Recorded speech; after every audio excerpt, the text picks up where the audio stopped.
બધું કરવાનું છે બરાબર 10 કરવાનું બરાબર 10 વખત 10 સીધું 10 ઊંધું થઈ જાય એટલે બ્રીથને નોર્મલ કરીશું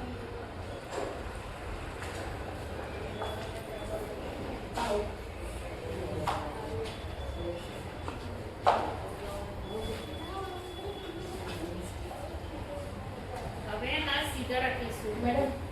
જો પ્લીઝ હા ચાલશે જો આ સીધા રાખવાના બરાબર હવે આપણે વલોણા કરવાના છે આપણે મખણ ખાતા હોય ને બરાબર ખાલી ને ખાલી કમર જ તમારી આ પાછળ જવી છે સીધા હાથ સીધા આ અને આ જો જ્યારે હાથ પાછળ જાય ને ત્યારે શોલ્ડર પાછળ બરાબર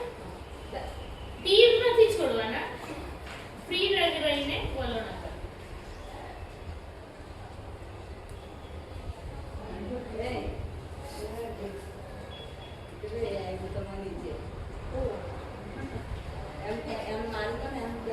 હટાઈ દે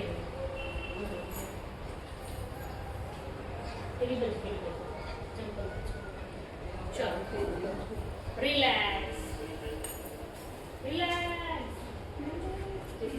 હાથને ઉપર લઈ જઈશું પાછળની સાઈડ ટેપ કરવાનું ફરીથી પાછું ઉપરની સાઈડ આવી રીતે હાથને ભેગા કરવાના છે સીધા બરાબર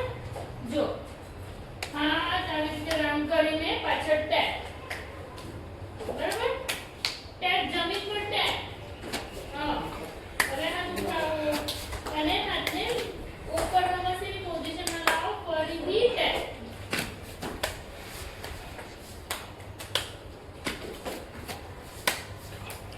પગ સીધા રાખવાના છે પંજા તમારી બાજુ ખેંચેલા રાખવાના છે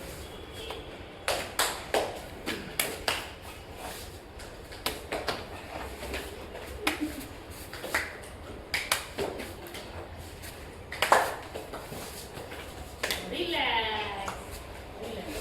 હાથ રિલેક્સ કરી દો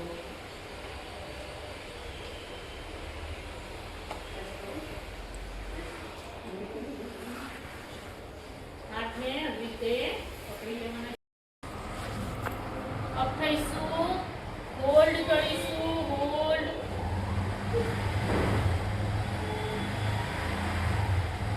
રિલેક્સ હવે હાથ ઉપર અને આગળની સાઈડ ફોરવર્ડ રાઈટ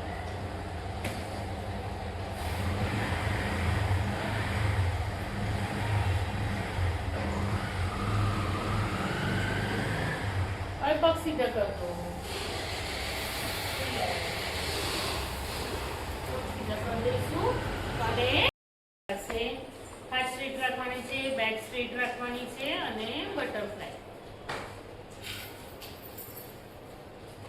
કમ્પ્લીટ ઉપરથી નીચે સુધી પગ આવવા જોઈએ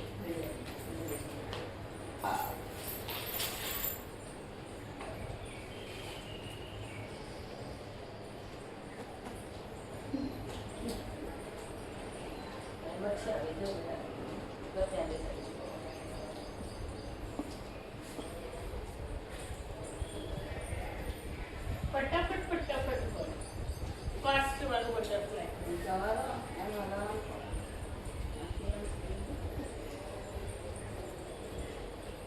ઉઠાઓ પગ ઉઠાઓ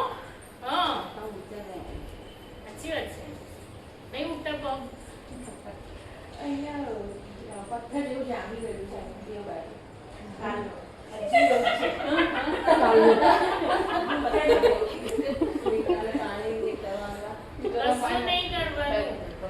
કશું નહીં કરવાનું એ જાતે થઈ જશે કોઈને પણ દુખે તો કોઈ પણ પ્રકારના શેક ગરમ શેક ઠંડા શેક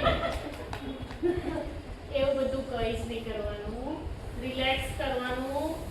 અનુલોમ વિલોમ કરવાનું બરાબર પગને રિલેક્સ કરવાના બરાબર મીઠાના પાણીમાં પગ નાખી દેવાના નહીં